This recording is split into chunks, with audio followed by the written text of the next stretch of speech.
Hey everyone, I'm gonna make a quick video here. Was thinking on the kingdom and thinking on the prodigal son. I did a teaching, I think about a year ago, on the prodigal son. Kind of went a little bit deeper than what I have heard of the of that of that story, of that parable.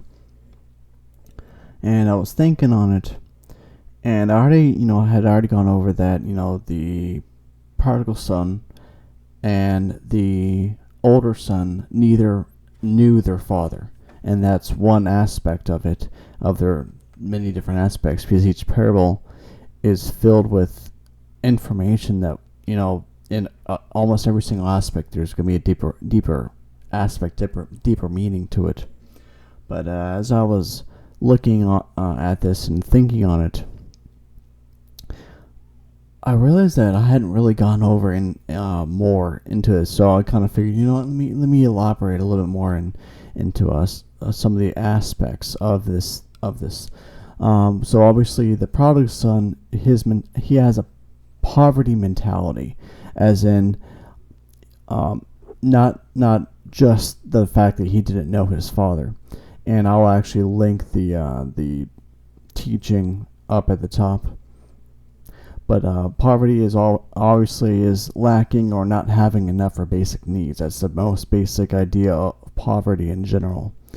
But what's interesting is that there is a slight parallel in the story, which was the famine in the land. While both the sons did operate in the poverty mentality, they both flourish externally whenever they are living with their father, whenever they're with their father. When the younger son left his father's house, and he had money, and he had enough supplies, enough money to supply his needs, if he lived accordingly. And excuse the cat, she's having her crazinesses tonight. But yeah, if he lived accordingly, if the younger son had lived accordingly, he would have had enough money to live on his own. But he didn't. Soon after he spent everything, Scripture says that that a famine hit the land. Now, let's look at this in a little bit of a different light. The famine in the land is a parallel to what the son was living. He had no money.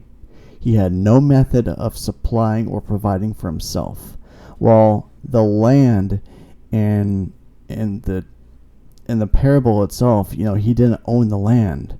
But while the land he was living in wasn't land that he owned, it still could be used as a metaphor for his life. The land was unable to provide adequate resources for him, just like he was unable to provide adequate resources for himself due to his carelessness. Since the prodigal son parable is typically used for teaching and reaching those who are prodigals in the church or in the of your family, we can see the deeper meaning of this aspect in the story.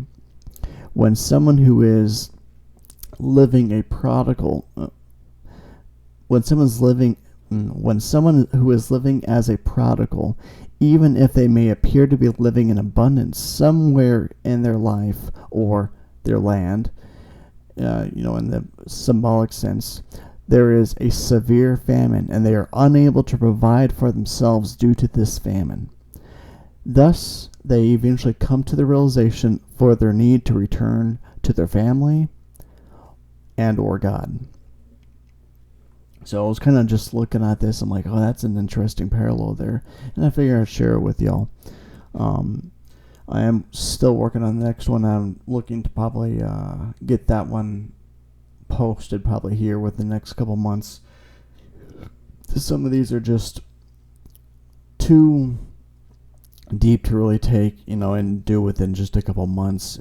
Because typically it takes a while for me to meditate on it and for the Lord just to just reveal all this stuff in there, and even afterwards obviously I still get even more. But I hope that y'all like this extra little thing for the Prodigal Son. Be sure to like and comment on there, tell me what you think. But until next time. Thank you for taking the time and watching this video. I want to encourage you to like and subscribe to this channel to help boost the ratings and prayerfully consider supporting this channel. I personally believe that God is rising up the smaller ministries to do a big job in His kingdom, and this is not possible without support from His children, us. If you would, go to my Patreon, www.patreon.com/thegothicmystic. There you'll find a variety of tiers and my website. Again, thank you for your time.